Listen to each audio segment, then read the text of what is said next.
Good morning, my lovely little chickadees. It is day, 5, 6, 7, 8, 9, 10 of me for no work and 12 of you guys for no school. So this has been really fun. Just so much fun. I know I am thoroughly enjoying myself each and every day. Okay, I'm not gonna lie to you guys. I am dying. I am actually dying. I've started calling my dogs my coworkers.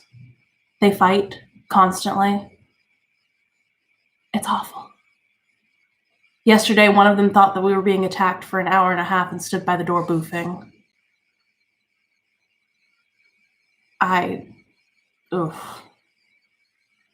So this is just as much for me as it is for you guys. But anyways, let's get on with the content, shall we?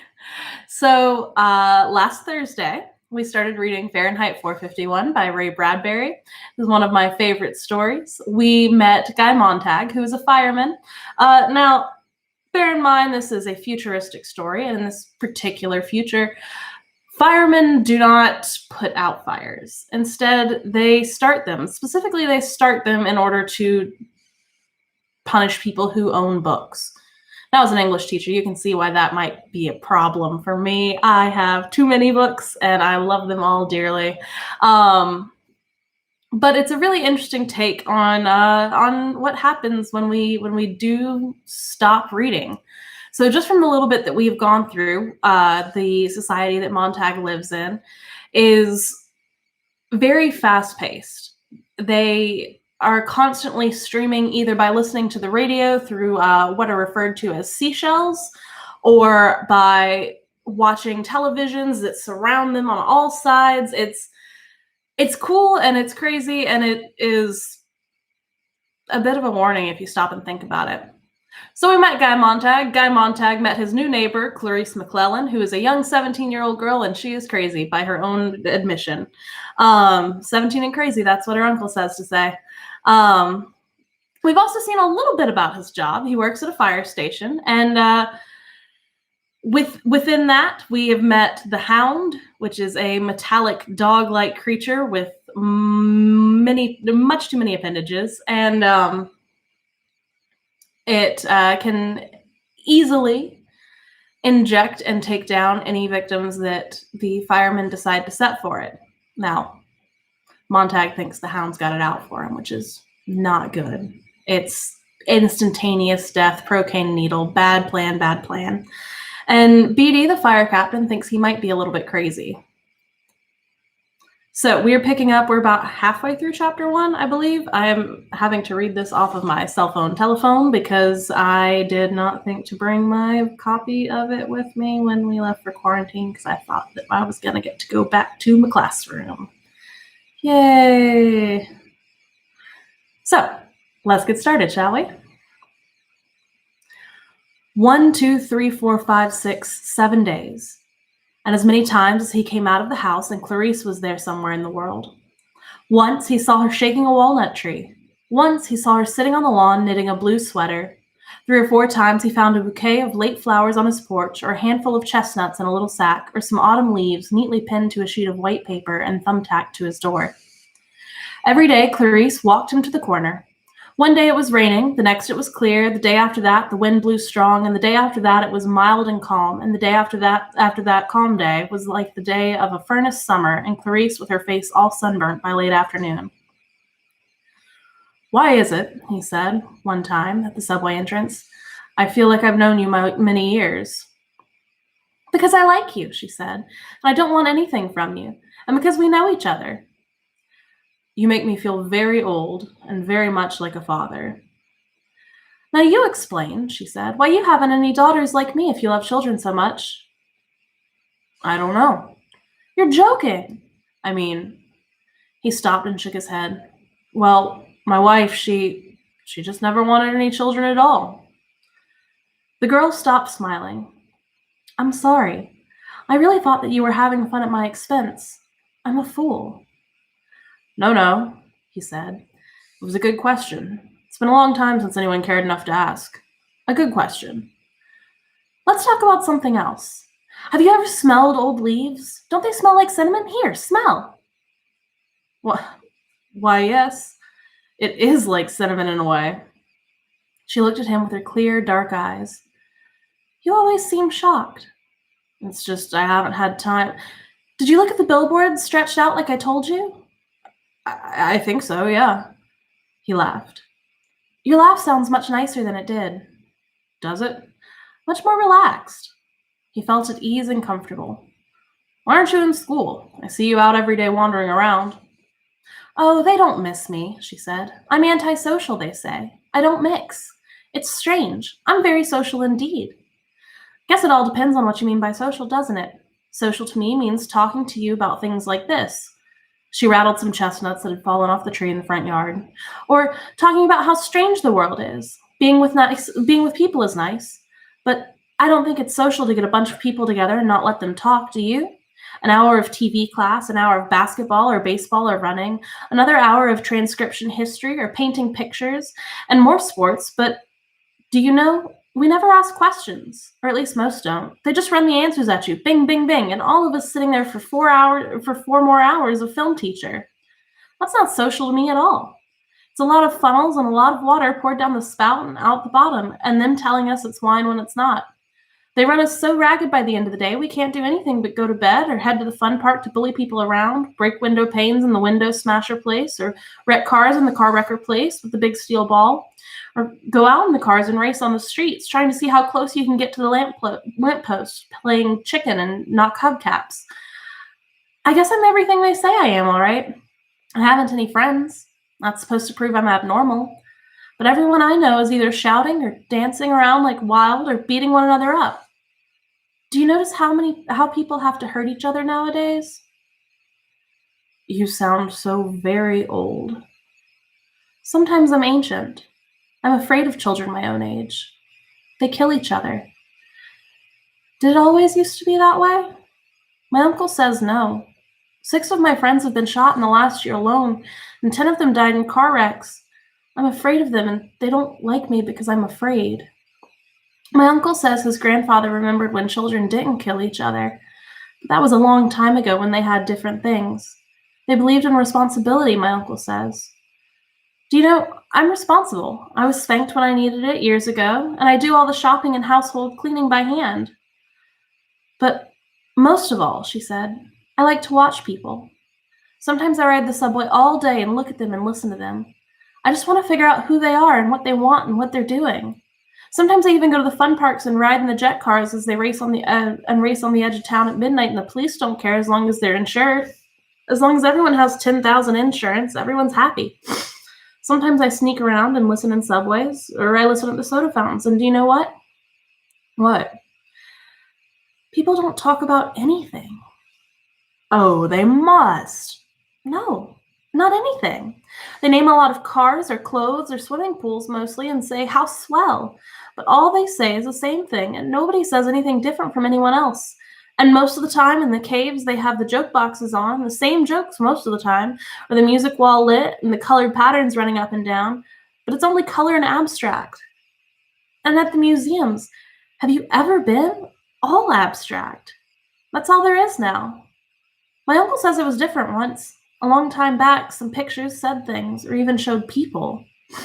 Your uncle said, your uncle said, your uncle said. Your uncle must be a remarkable man. He is. He certainly is.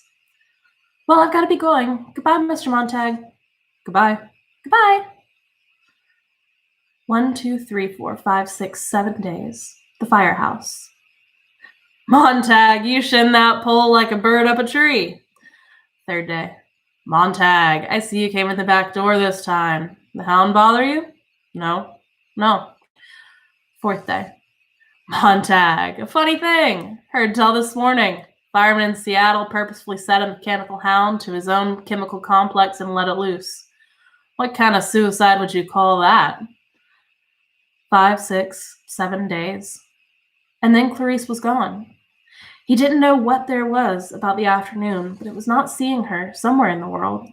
The lawn was empty, the trees empty, the street empty, and while at first he did not even know he missed her or what he was even looking for, The fact was, by the time he reached the subway, there were vague stirrings of disease in him. Something was the matter. His routine had been disturbed. A simple routine, true, established in a few short days, and yet he almost turned back to make the walk again, to give her time to appear. He was certain if he tried the same route, everything would work out fine. But it was late, and the arrival of his train put a stop to his plan. The flutter of cards, motion of hands, of eyelids, the droning of the time voice in the firehouse ceiling. 1:35, Thursday morning, November 4th. 1:36, 1:37 a.m. The tick of the playing cards on the greasy tabletop, all the sounds came to Montag behind his closed eyes, behind the barrier he had momentarily erected. He could feel the firehouse full of glitter and shine and silence, of brass colors, the colors of coins, of gold, of silver. The unseen men across the table were sighing on their cards, waiting. 1:45. The voice clock mourned out the cold hour of a cold morning of a still colder year. "What's wrong, Montag?" Montag opened his eyes. A radio hummed somewhere. "War may be declared any hour. This country stands ready to defend its..." The firehouse trembled as a great flight of jet planes whistled a single note across the black morning sky. Montag blinked. Beatty was looking at him as if he were a museum statue. At any moment, Beatty might rise and walk about him, touching, exploring his guilt and self-consciousness. Guilt? What guilt was that? "Your play, Montag."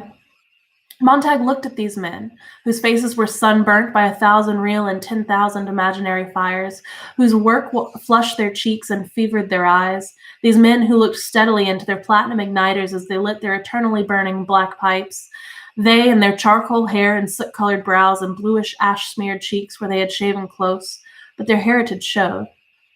Montag started up. His mouth opened. Had he ever seen a fireman that didn't have black hair, black brows, a fiery face, and a blue steel-shaved but unshaved look? These men were all mirror images of himself. Were all firemen picked, then, for their looks as well as their proclivities? The color of cinders and ash about them, and the continual smell of burning from their pipes. Captain Beatty there, rising in thunderheads of tobacco smoke. Beatty opening a fresh tobacco packet, crumpling the cellophane into a sound of fire. Montag looked at the cards in his own hand.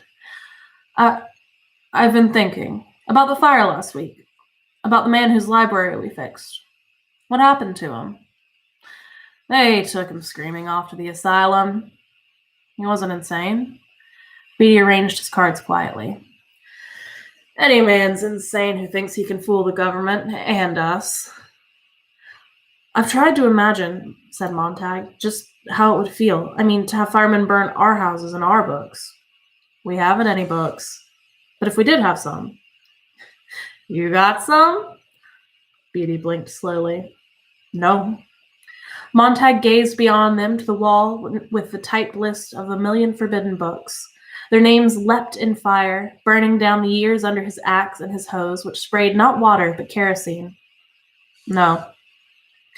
But in his mind, a cool wind started up and blew out the ventilator grill at home, softly, chilling his face. And again he saw himself in a green park talking to an old man, a very old man, and the wind from the park was cold too. Montag hesitated. What? Was it always like this? In the firehouse? Our work? I mean, well, once upon a time. Once upon a time, said Beatty. What kind of talk is that? Fool, thought Montag to himself. You'll give it away. At the last fire, a book of fairy tales, he glanced at a single line.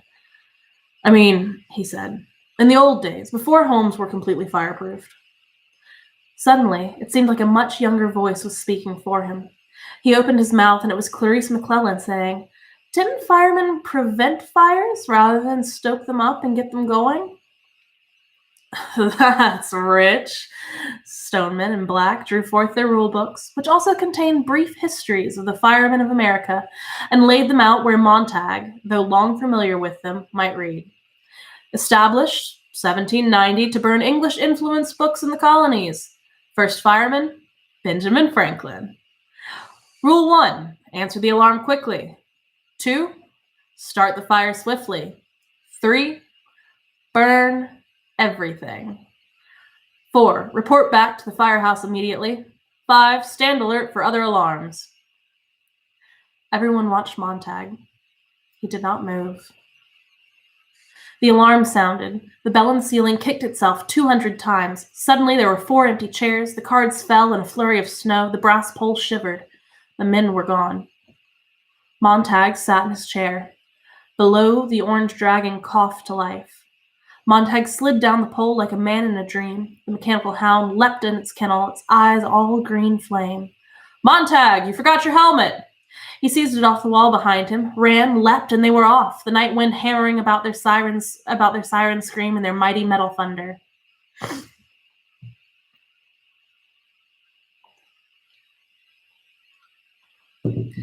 It was a flaking 3-story house in the ancient part of the city, a century old if it was a day, but like all of the houses, it had been given a thin, fireproof plastic sheath many years ago, and this preservative shell seemed to be the only thing holding it in the sky. Here we are. The engine slammed to a stop. Beatty, Stoneman, and Black ran up the sidewalk, suddenly odious and fat in their plump fireproof slickers. Montag followed. They crashed the front door and grabbed at a woman, though she was not running. She was not trying to escape. She was only standing, weaving from side to side, her eyes fixed upon a nothingness in the wall, as if they had struck her a terrible blow upon the head. Her tongue was moving in her mouth, and her eyes seemed to be trying to remember something, and then they remembered, and her tongue moved again.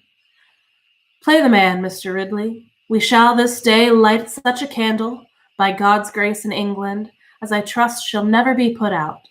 "Oh, enough of that," said Beatty. "Where are they?" He slapped her face with amazing objectivity and repeated the question. The old woman's eyes came to focus upon Beatty. "You know where they are, or you wouldn't be here," she said. Stoneman held out the telephone alarm card with the complaint signed and telephone duplicate on the back. "Have reason to suspect attic. 11 number, Elms, City, EB. "That would be Mrs. Blake, my neighbor," said the woman, reading the initials. "All right, men, let's get 'em." Next thing, they were up in a musty blackness, swinging their silver hatchets at doors that were, after all, unlocked, tumbling through like boys rollicking and shouting, "Hey!" A fountain of books sprang down upon Montag as he climbed shuddering up the sheer stairwell. How inconvenient! Always before it had been like the snuffing of a candle. The police went first and adhesive taped the victim's mouth and bandaged them off into their glittering beetle cars, so when you arrived you found an empty house. You weren't hurting anyone. You were hurting only things. And since things really couldn't be hurt, since things felt nothing, and things don't scream or whimper, as this woman might begin to scream and cry out, there was nothing to tease your conscience later. You were simply cleaning up. Janitorial work, essentially. Everything to its proper place. Quick with the kerosene. Who's got a match? But now, tonight, someone had slipped. This woman was spoiling the ritual. The men were making too much noise, laughing, joking, to cover her terrible, accusing silence below. She made the empty rooms roar with accusation and shake down a fine dust of guilt that was sucked in their nostrils as they plunged about. It was neither cricket nor correct. Montag felt an immense irritation. She shouldn't be here, on top of everything else. Books bombarded his shoulders, his arms, his upturned face. A book lit almost obediently, like a white pigeon into his hands, wings fluttering. In the dim, wavering light, a page hung open, and it was like a snowy feather, the words delicately painted thereon. In all the rush and fervor, Montag had only an instant to read a line, but it blazed in his mind for the next minute as if stamped there with a fiery steel. Time has fallen asleep in the afternoon sunshine. He dropped the book. Immediately another fell into his arms. "Montag, up here!" Montag's hand, closed like a mouth, crushed the book with wild devotion, with an insanity of mindlessness to his chest. The men above were hurling shovelfuls of magazines into the dusty air. They fell like slaughtered birds, and the woman stood below, like a small girl among the bodies. Montag had done nothing. His hand had done it all.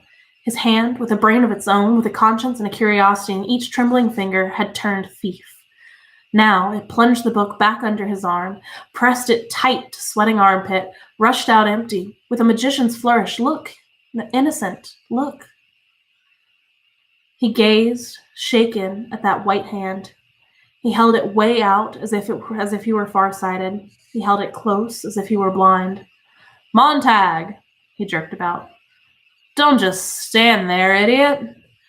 The books lay like great mounds of fishes left to dry. The men danced and slipped and fell over them. Titles glittered their golden eyes, falling, gone. Kerosene! They pumped the cold fluid from the numeraled 451 tanks strapped to each of their shoulders. They coated each book. They pumped rooms full of it. They hurried downstairs, Montag staggering after them in the kerosene fumes. Come on, woman! The woman knelt among the books, touched the drenched leather and cardboard, reading the gilt titles with her fingers while her eyes accused Montag. You can't ever have my books. You know the law, said Beatty. Where's your common sense? None of those books agree with each other. You've been locked up here for years with a regular damn Tower of Babel. Snap out of it.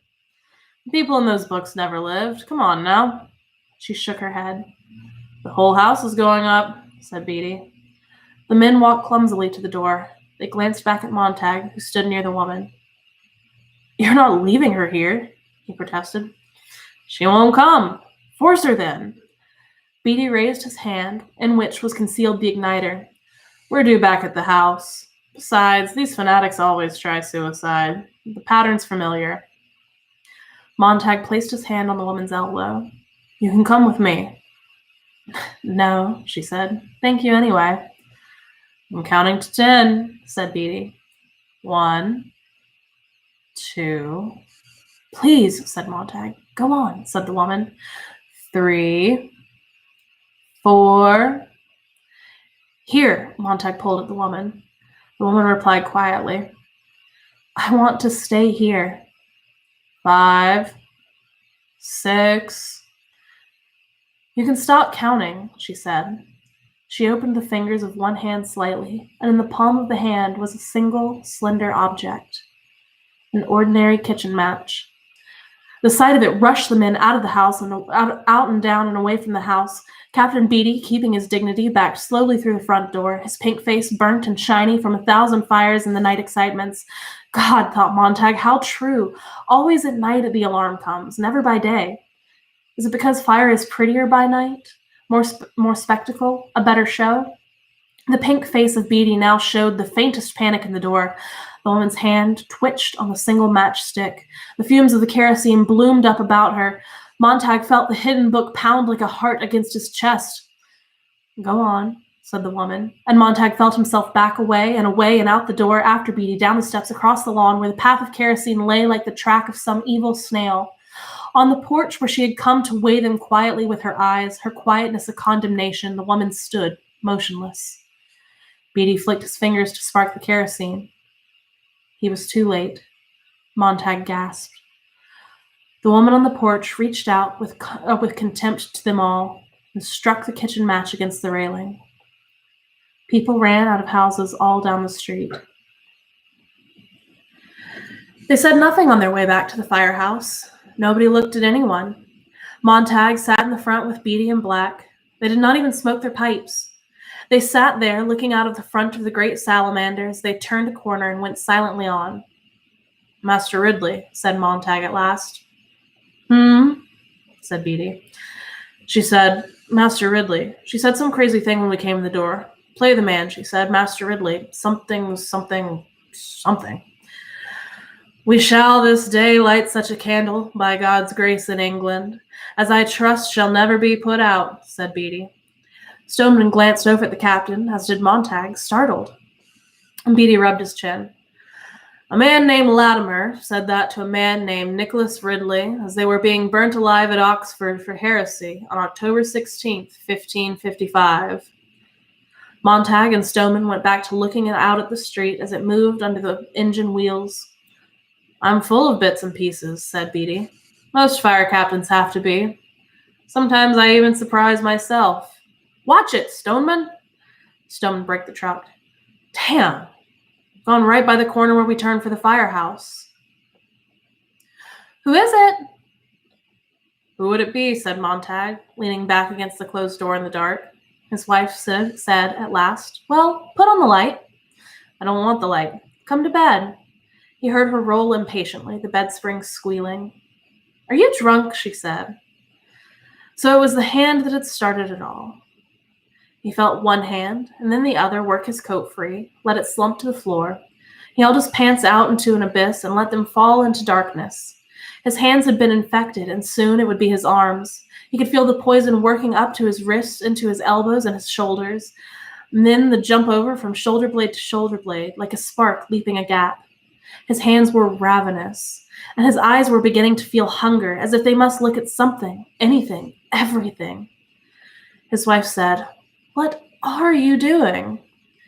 He balanced in space with the book in his sweating, cold fingers. A minute later, she said, "Well, don't just stand there in the middle of the floor."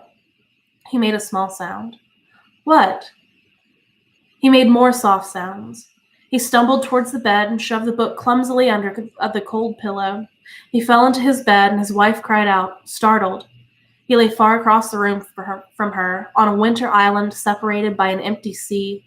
She talked to him for what seemed like a long while, and she talked about this, and she talked about that, and it was only words, like the words he had heard once in a nursery at a friend's house. A 2-year-old child building word patterns, talking jargon, making pretty sounds in the air. But Montag said nothing, and after a long while, he only made the small sounds. He felt her move in the room and come to his bed and stand over him and put her hand down to feel his cheek. He knew that when she pulled her hand away from his face, it was wet.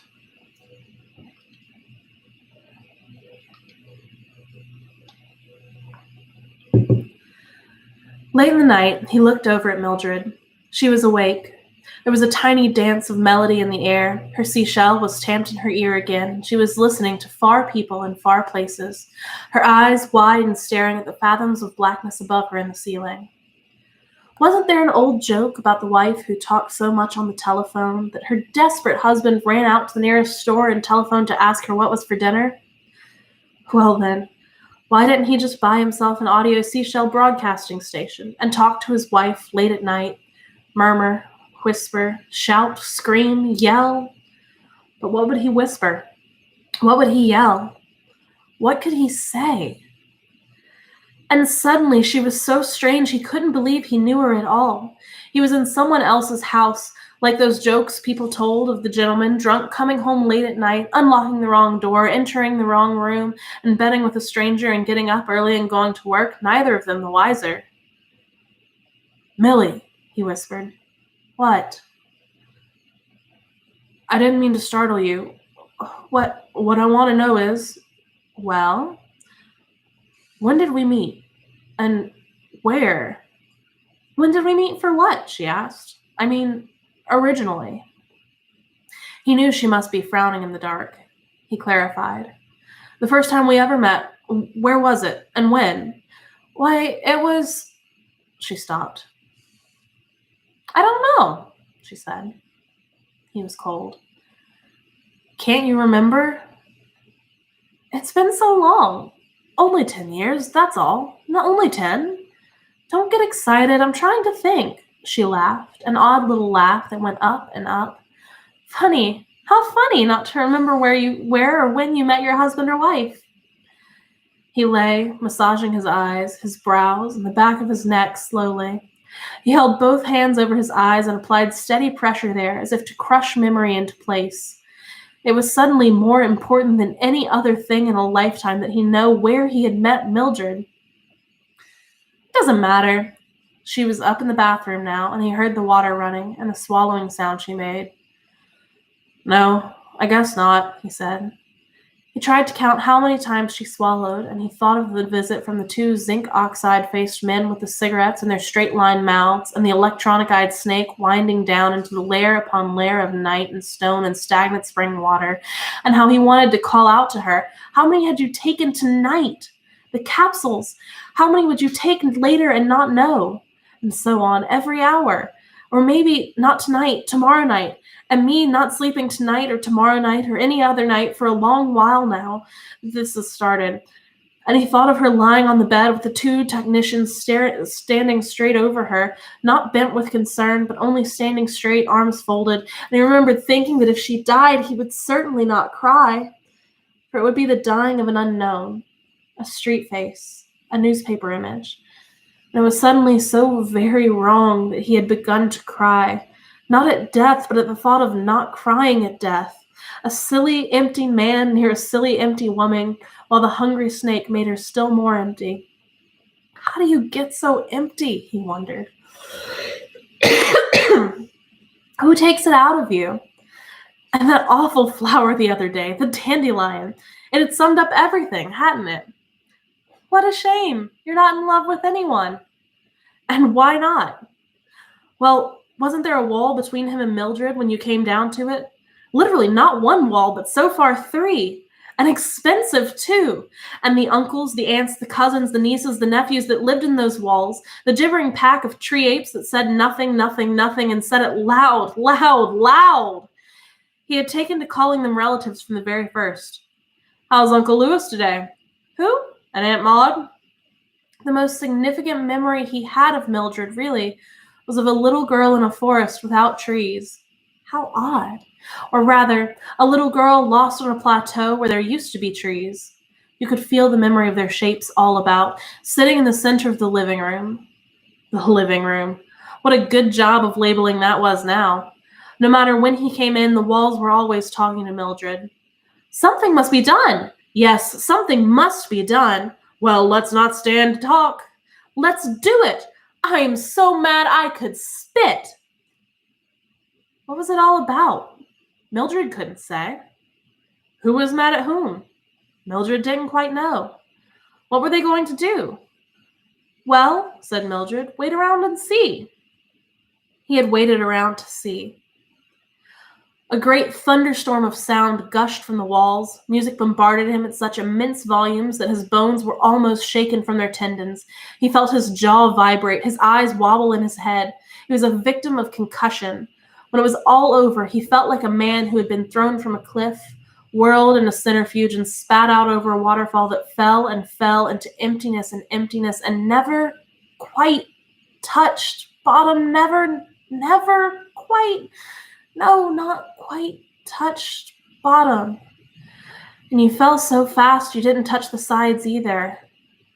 Never quite touched anything.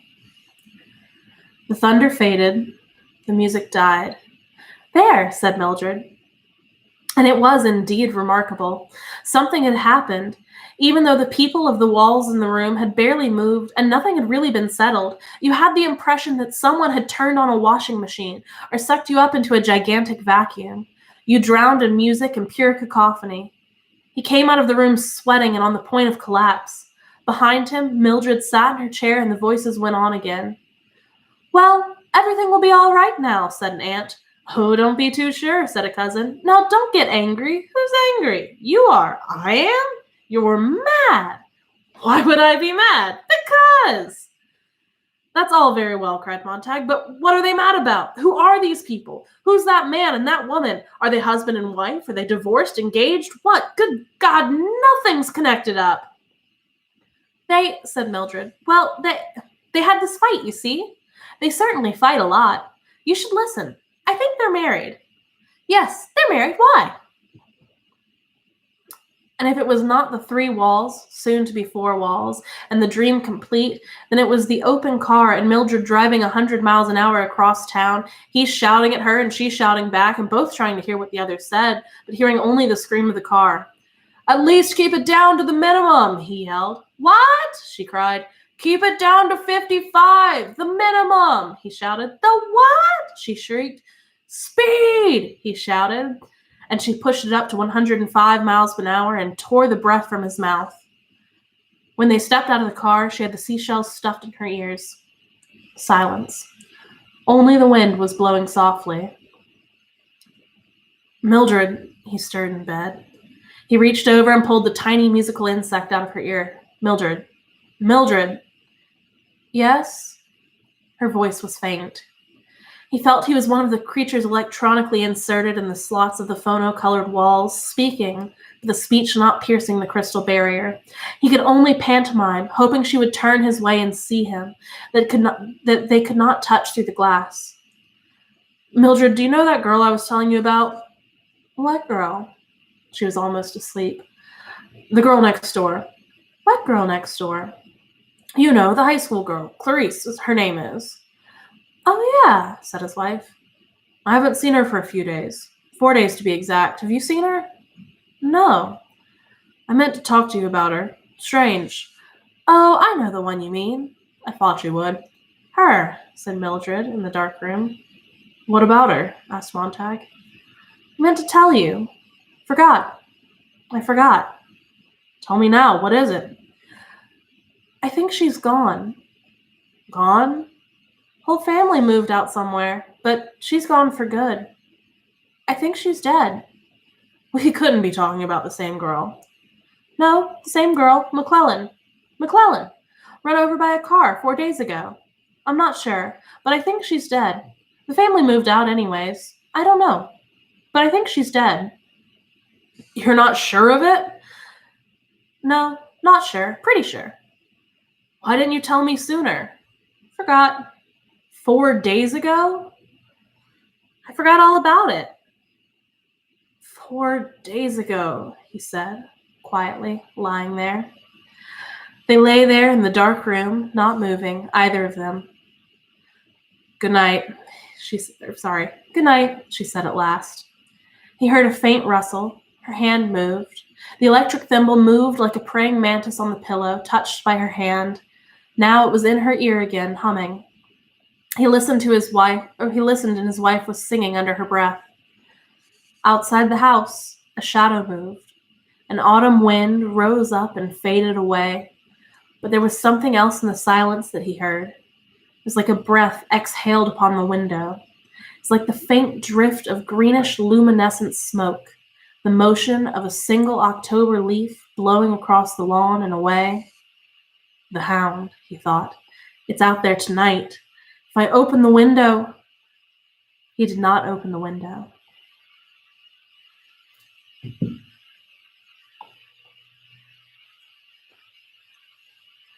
He had chills and a fever the next morning. You can't be sick, said Mildred. He closed his eyes over the hotness. Yes, but you were all right last night. No, I wasn't all right. He heard the relatives shouting in the parlor. Mildred stood over his bed curiously. He felt her there. He saw her without opening his eyes. Her hair was burnt by chemicals to a brittle straw, her eyes with a kind of cataract unseen but suspect far behind the pupils, the reddened, pouting lips, the body as thin as a praying mantis from dieting, her flesh like white bacon. He could remember her no other way. Will you bring me an aspirin and some water? You've got to get up, she said. It's noon. You've slept 5 hours later than usual. Will you turn off the parlor? He asked. That's my family. Will you turn it off for a sick man? I'll turn it down. She went out of the room and did nothing to the parlor and came back. Is that better? Thanks. That's my favorite program, she said. What about the aspirin? You've never been sick before. She went away again. Well, I'm sick now. I'm not going to work tonight. Call Beatty for me. You acted funny last night, she returned, humming. Where's the aspirin? He glanced at the water glass she handed him. Oh, she walked to the bath again. Did something happen? A fire is all. I had a nice evening, she said in the bathroom. What doing? The parlor. What was on? Programs. What programs? Some of the best ever. Who? Oh, you know the bunch. Yes, the bunch, the bunch, the bunch. He pressed at the pain in his eyes, and suddenly the odor of kerosene made him vomit. Mildred came in humming. She was surprised. Why did you do that? He looked with dismay at the floor. We burned an old woman with her books. It's a good thing the rug's washable. She fetched a mop and worked on it. I went to Helen's last night. Couldn't you get the shows in your own parlor?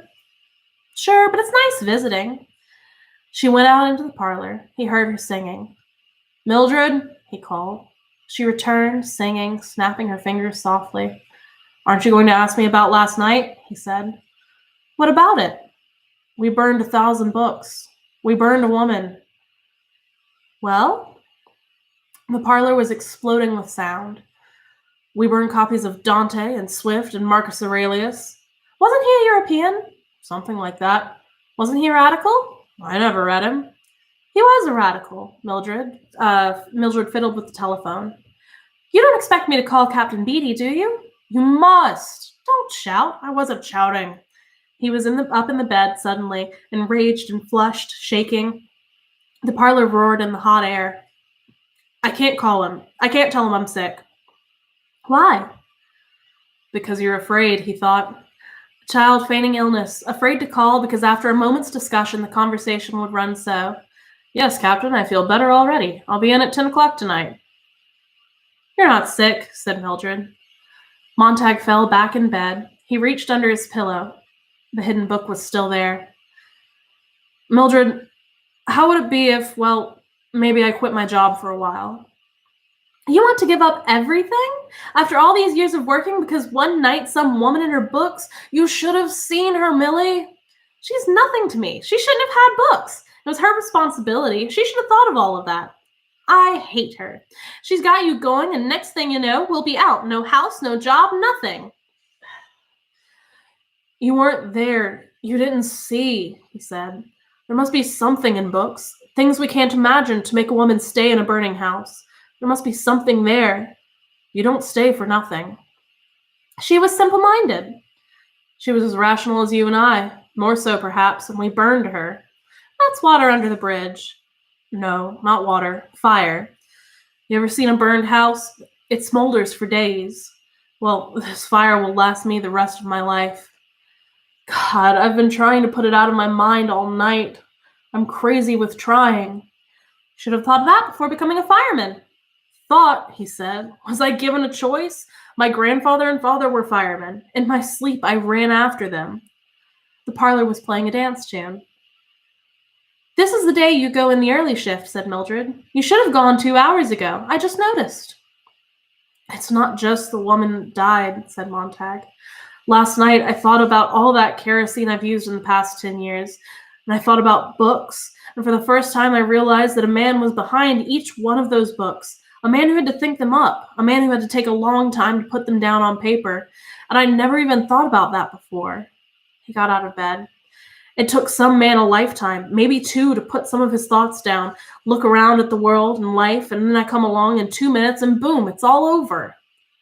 "Let me alone," said Mildred. "I didn't do anything." "Let you alone? That's all very well, but how can I leave myself alone? We need not be let alone. We need to be really bothered once in a while. How long is it since you were really bothered? About something that is important, about something that's real."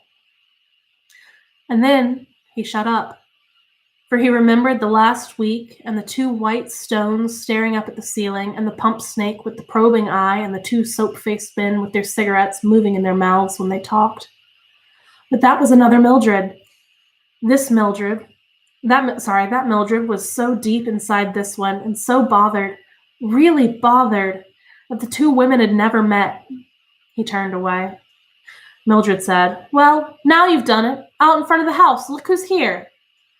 "I don't care." "There's a Phoenix car just drove up and a man in a black shirt with an orange snake stitched on his arm coming up the front walk." "Captain Beatty?" he said. "Captain Beatty." Montag did not move, but stood looking into the cold whiteness of the wall immediately before him. "Go let him in, will you? Tell him I'm sick." "Tell him yourself." She ran a few steps this way, a few steps that, and stopped, eyes wide, when the front of the door speaker called her name softly. "Mrs. Montag! Mrs. Montag! Someone's here! Someone here! Mrs. Montag! Mrs. Montag! Someone here!" Fading. Montag made sure the book was well hidden behind the pillow, climbed slowly back into bed, arranged the covers over his knees and across his chest, half sitting, and after a while, Mildred moved and went out of the room, and Captain Beatty strolled in, his hands in his pockets. Shut up the relatives, said Beatty, looking around at everything except Montag and his wife. This time Mildred ran. The yammering voices stopped yelling in the parlor. Captain Beatty sat down in the most comfortable chair with a peaceful look on his ruddy face.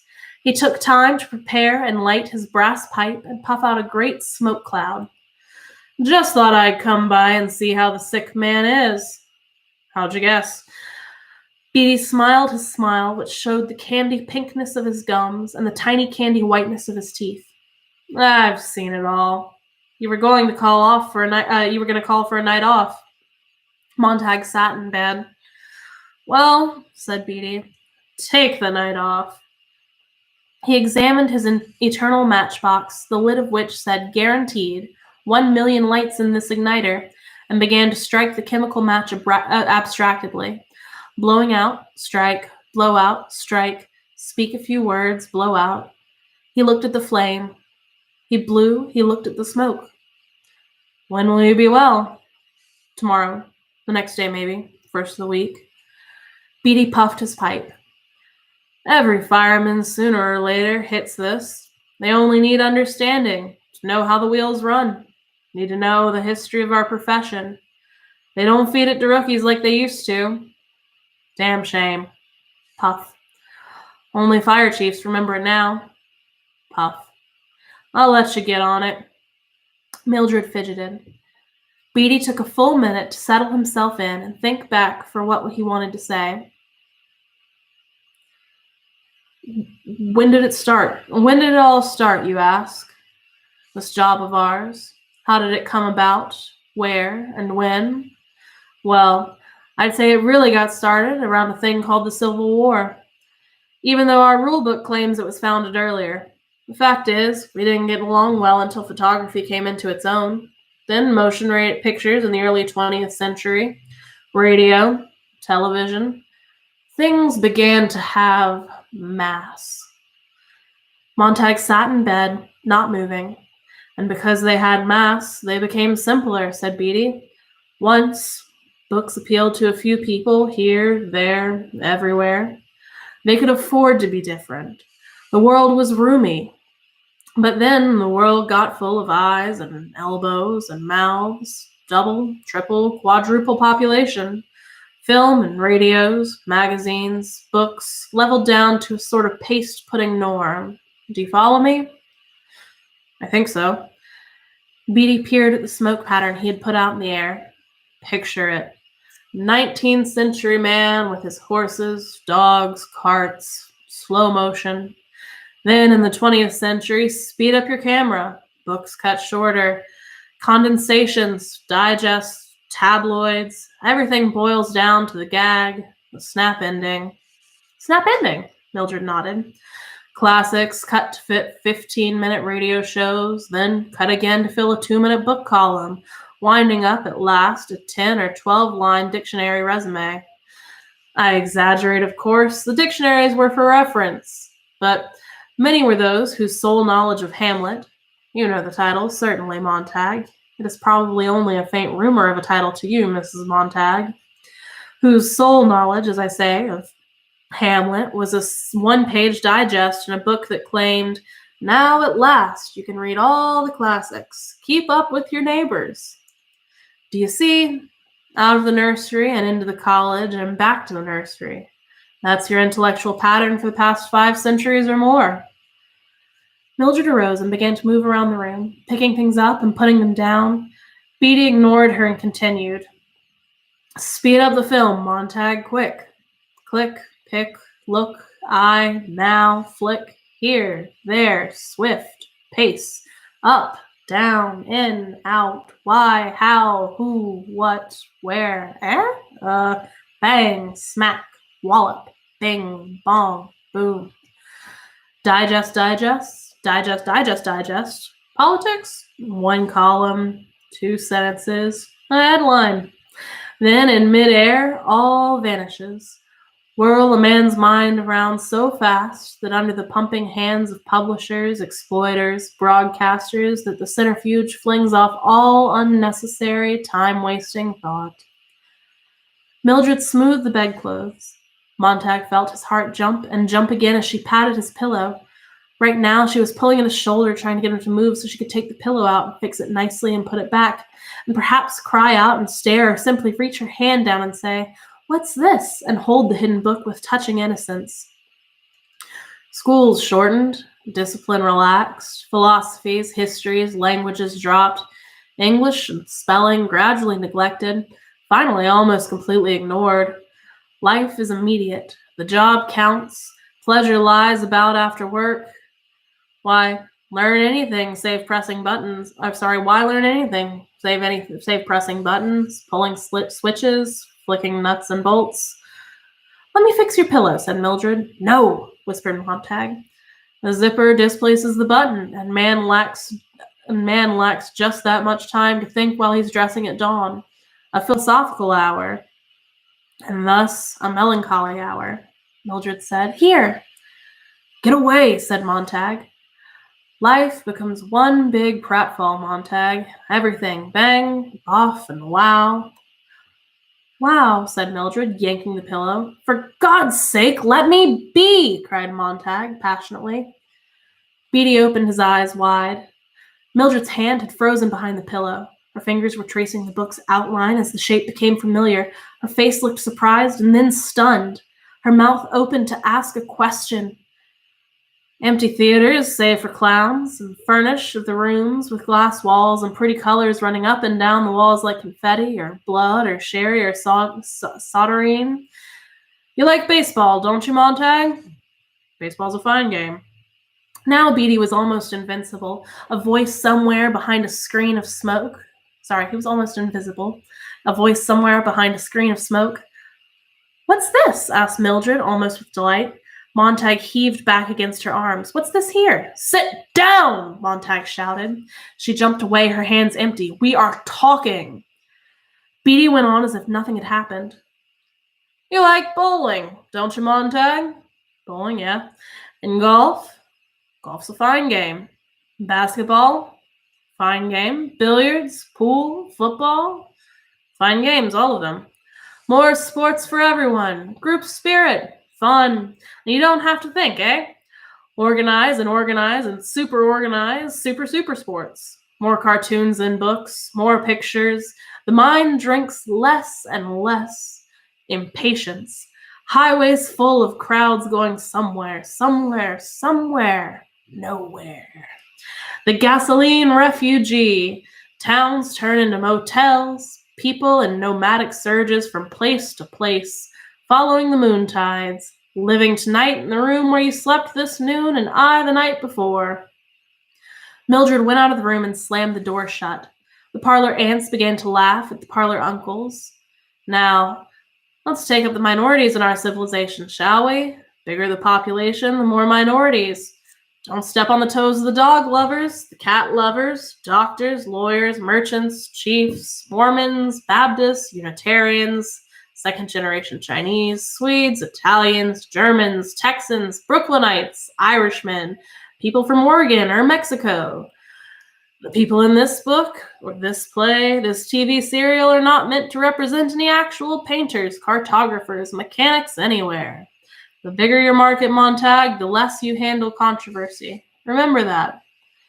All the minor minorities with their navels to be kept clean, authors full of evil thoughts, lock up your typewriters." They did. Magazines became a nice blend of vanilla tapioca. Books, so the damned snobbish critics said, were dishwater. No wonder books stopped selling, the critics said. But the public, knowing what it wanted, spinning happily, let the comic books survive. And the three-dimensional sex magazines, of course. There you have it, Montag. It didn't come from the government down. There was no dictum, no declaration, no censorship to start with. No. Technology, mass exploitation, and minority pressure carried the trick, thank God. Today, thanks to them, you can stay happy all the time. You're allowed to read comics, the good old confessions or trade journals. "Yes, but what about the firemen then?" asked Montag. "Ah." Beatty leaned forward in the faint mist of smoke from his pipe. "What more easily explained and natural? with school turning out more runners, jumpers, flyers, and swimmers instead of examiners, critics, knowers, and imaginative creators. The word intellectual, of course, became the swear word it deserved to be. You always dread the unfamiliar. Surely you remember the boy in your school class who was exceptionally bright, did most of the reciting and answering, while others sat by like so many leaden idols, hating him. And wasn't it this bright boy you selected for beatings and torture after hours? Of course it was. We must all be alike. Not everyone is born free and equal, as the Constitution says, but everyone made equal. Each man in the image of every other. Then all are happy, for there are no mountains to make them cower, to judge themselves against. So, a book is a loaded gun in the house next door. Burn it. Take the shot from the weapon. Breach man's mind. Who knows what might be the target of the well-read man? Me? I won't stomach for them for a minute. And so when the houses were finally fireproofed completely all over the world, you were correct in your assumption the other night, there was no longer need of firemen for old purposes. They were given a new job as custodians of our peace of mind, the focus of our understanding, the rightful dread of being inferior, official censors, judges, and executors. That's you, Montag, and that's me. The door to the parlor opened, and Mildred stood there looking in at them, looking at Beatty and then at Montag. Behind her, the walls of the room were flooded with green and yellow and orange fireworks, sizzling and bursting to some music composed almost completely out of trap drums, tom-toms, and cymbals. Her mouth moved, and she was saying something, but the sound covered it. Beatty knocked his pipe into the palm of his pink hand, studied the ashes as if they were a symbol to be diagnosed and searching for meaning. You must understand that our civilization is so vast that we can't have our minorities upset and stirred. Ask yourself, what do we want in this country above all? People want to be happy, isn't that right? Haven't you heard it all your life? I want to be happy, people say. Well, they are, aren't they? Don't we keep them moving? Don't we give them fun? That's all we live for, isn't it? For pleasure, for titillation. And you must admit our culture provides plenty of those. Yeah? Montag could lip read what Mildred was saying in the doorway. He tried not to look at her mouth, because then Beatty might turn and read what was there too. Colored people don't like Little Black Sambo? Burn it. White people don't feel good about Uncle Tom's Cabin? Burn it. Someone's written a book on tobacco and cancer of the lungs. The cigarette people are weeping. Burn the book. Serenity, Montag. Peace, Montag. Take your fight outside. Better yet, into the incinerator. Funerals are unhappy and pagan. Eliminate them too. 5 minutes after a person's dead, he's on his way to the big flu. The incinerator is serviced by helicopter all over the country. 10 minutes after death, a man's a speck of black dust. Let's not quibble over individuals with memoriams. Forget them. Burn all. Burn everything. Fire is bright, and fire is clean. The fireworks died in the parlor behind Mildred. She had stopped talking at the time, a miraculous coincidence. Montag held his breath. There was a girl next door, he said slowly. She's gone now, I think. Dead. I can't even remember her face, but she was different. How did she happen? Beatty smiled. Here or there, that's bound to occur. Clarice McClellan, we've got a record on her family. We've watched them carefully. Hereditary and environment are funny things. You can't rid yourselves of all the odd ducks in just a few years. The home environment can undo a lot. You try to do at school. That's why we've lowered the kindergarten age year after year until now we're almost snatching them from the cradle. We had some false alarms on the McClellans when they lived in Chicago. Never found a book. Uncle had a mixed record, antisocial. The girl, she was a time bomb. Family had been feeding her subconscious, I'm sure, from what I saw of her school record. She didn't want to know how a thing was done, but why. That can be embarrassing. You ask why and about a lot of things, and you wind up very unhappy indeed if you keep at it. Poor girl's better off dead. Yeah, dead. Luckily, the queer ones like her don't happen often. We know how to nip most of them in the bud early. You can't build a house without nails and wood. If you don't want a house built, hide the nails, hide the wood. If you don't want a man unhappy politically, don't give him two sides to question. Don't give two sides to a question to worry him. Give him one. Better yet, give him none. Let him forget there is such a thing as war. If the government is inefficient, top-heavy, and tax-mad, better it be all those than people worry over it. Peace, Montag. Give the people contests they win by remembering the words to more popular songs, or the names of state capitals, or how much corn Iowa grew last year. Cram them full of non-combustible data, chock them so damn full of facts they feel stuffed, but absolutely brilliant with information. Then they'll feel they're thinking, and they've got a sense of motion without moving, and they'll be happy, because facts of that sort don't change. Don't give them any slippery stuff like philosophy or sociology to tie things up with. That way only lies melancholy. Any man who can take a TV wall apart and put it back together again, and most men can nowadays, is happier than any man who tries to slide rule, measure, and equate the universe, which just won't be measured or equated without making a man feel bestial and lonely. I know. I've tried it. To hell with it. So bring on your clubs and parties, your acrobats and magicians, your daredevils, jet cars, motorcycle helicopters, your sex and heroin, more of everything to do with automatic reflex. If the drama is bad, if the film says nothing, if the play is hollow, sting me with the theremin loudly. I'll think I'm responding to the play when it's only a tactile reaction to vibration. But I don't care. I just like solid entertainment. Beatty got up. I must be going. Lecture's over. Hope I've clarified things.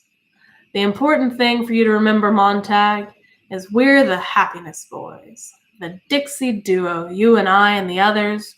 We stand against the small tide of those who want to make everyone unhappy with conflicting theories and thoughts. We have our fingers in the dike. Hold steady. Don't let the torrent of melancholy and drear philosophy drown out our world. We depend on you. I don't think you realize how important you are. We are. To our happy world as it stands now. Beatty shook Montag's limp hand. Montag still sat as if the house were collapsing about him, as if he could not move in bed. Mildred had vanished from the door. Oh, and one last thing, said Beatty. At least once in his career, every fireman gets an itch. What do the books say, he wonders. Oh, to scratch that itch, eh? Well, Montag, take my word for it. I've had to read a few in my times, to know what I was about and to know what I was about. And the books say nothing you can teach or believe. They're about non-existent people, figments of imagination if they're fiction, and if they're non-fiction, it's worse. One professor calling another an idiot, one philosopher screaming down another's gullet, all of them running about, putting out the stars and extinguishing the sun. You come away lost. Well then, what if a fireman accidentally, really not intending anything, takes a book home with him? Montag twitched. The open door looked at him with its great vacant eye. A natural error. Curiosity alone, said Beatty. We don't get over anxious or mad.